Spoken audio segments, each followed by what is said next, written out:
শিক্ষার্থীরা, আমরা আজকে মুখে মুখে কিভাবে বর্গ নির্ণয় করা যায় উইদাউট ক্যালকুলেটর।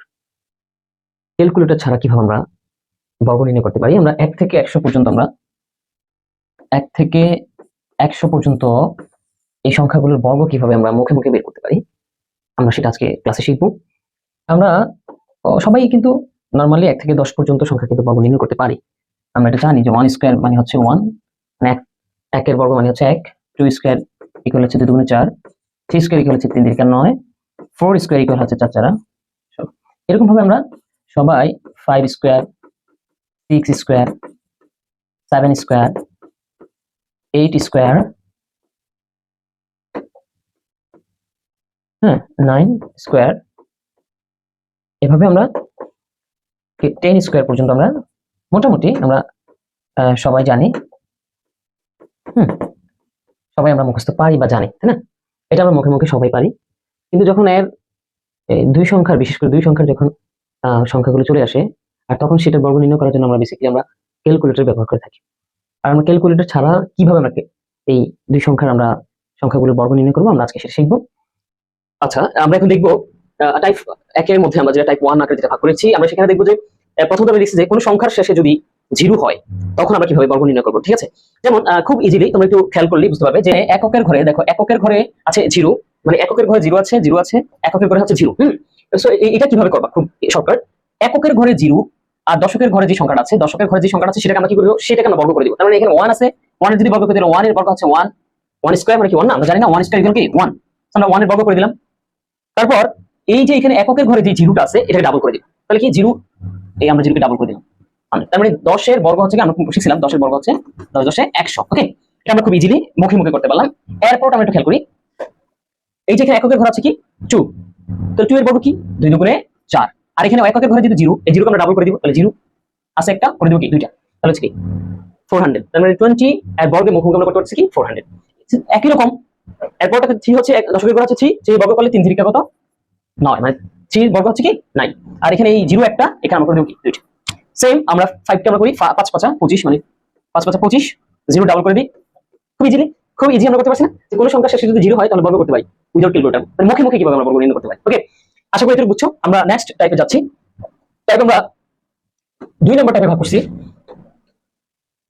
2 নম্বর টাইপে একটু খেয়াল করি, যে কোনো সংখ্যার শেষে যদি 5 থাকে, মানে 5 থাকে, কোনো সংখ্যার শেষে যদি 5 থাকে তাহলে কিভাবে বর্গ করব। খুব ইজি।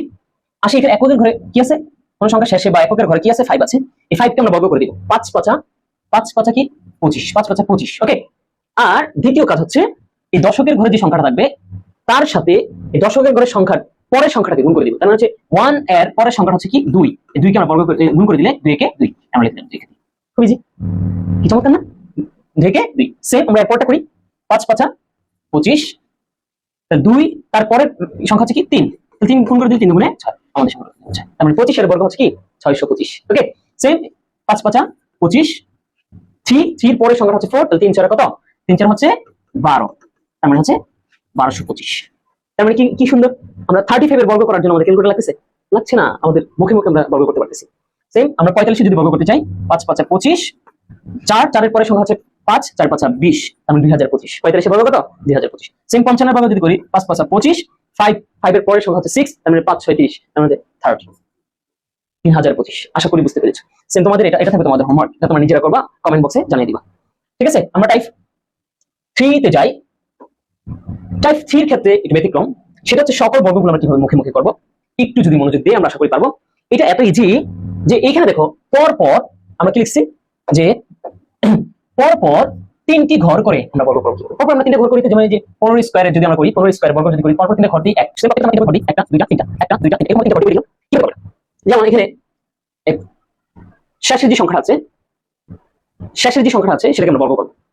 5 5 25, 25 এর কত নামাবো, 5 নামাবো, কত নামাবো 25 এর কত নামাইলাম 5, হাতে কত আছে 2, এই 2 হচ্ছে ক্যারি, তারপরে সংখ্যার সাথে যোগ হবে।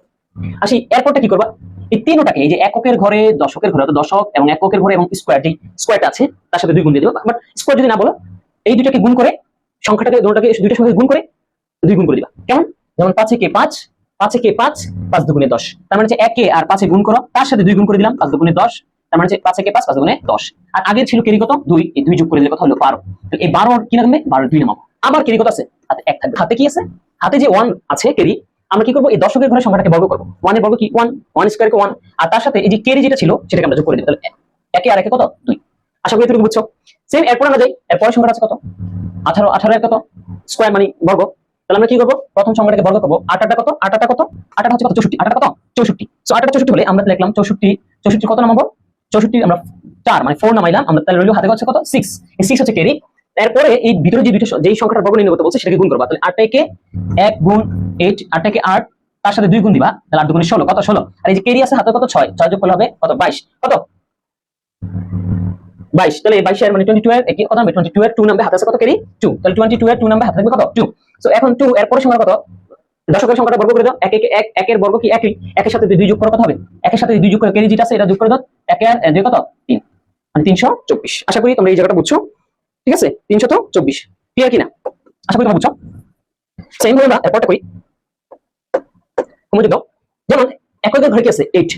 তার 8 এর বর্গ কত? 8 স্কয়ার হচ্ছে কত? 64। 64 আমরা কত নামাইলাম? 4 নামাইলাম। আর হাতে থাকছে কত? 6, কেরি থাকবে 6। এরপরে ভিতরে কত? 28, তার মানে 28 গুণ করে 8 গুণে 16, 16 সাথে আবার 2 গুণ দাও, কত? 16 গুণ কত? 32, 32 এর সাথে যে কেরি কত? 6 আছে, এই 6 যোগ করে দাও। 6 দিয়ে কত? 8, 3 মানে 38। এই 38 এর কত নামবে? 8 নামবে। কত নামবে? 8 নামবে। হাতে আছে কত?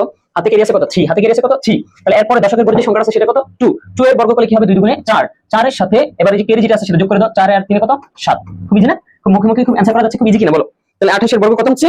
কত? 700, 700 কত? 84। ওকে, সেম আমরা এরপরটা যদি করি, এরপরে যদি করি তাহলে এককের ঘর আছে কত? 7। তাহলে 7 এর যদি আমরা বর্গ করতে চাই তাহলে 7 এর বর্গ কত? 7 7 কত? 7 7 কত? 49। তাহলে 49, 49 এর কত নামবে? 9 নামবে। কত নামবে?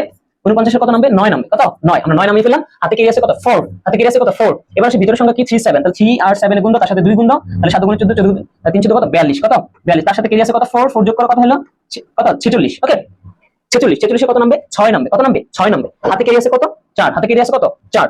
এই 4 এরপরের সংখ্যার সাথে কি হবে? এরপরের সংখ্যার সাথে কি হবে? যোগ হবে। তাহলে সেই এরপরের সংখ্যা কি? 3 হচ্ছে দশকের ঘরে আছে কত? 3। 3 আমরা বর্গ করে 3 3 কত? 9। 9 আর 4 কত হবে? 13। 9 আর 4 13। আশা করি বুঝছো। তাহলে 37 আর বর্গ হচ্ছে কত? 1369। 1369। তোমরা এটা ক্যালকুলেটর করে দেখবা যে আসলে মিলে কিনা, ঠিক আছে কিনা। এরপরটা যদি আমরা যাই দেখি এরপরটা কেমন। তিনটা ঘর কি করব? এককের ঘর হচ্ছে 9, 9 এর বর্গ হচ্ছে 9 নং 81, 9 নং 81, 81 কত নামবে? 1 নামবে। 81 1 নামবে। হাতে আছে কত? কেরি আছে কত? 8। এই পরের সংখ্যার সাথে কি হবে? পরের সংখ্যার সাথে কি হয়ে যাবে? পরের সংখ্যার সাথে যোগ হবে। এবার আসি ভিতর সংখ্যা হচ্ছে 4 9, তাহলে 4 ইনটু হচ্ছে 9 তার সাথে 2 গুণ সমান সমান হচ্ছে কত? 9 নং কত? 36, 36 যোগ করলে কত? 72। কত? 72। এই 72 এর সাথে কেরি কত? 8 ছিল, 8 যোগ করলে কত হবে? কত? 80 নাকি?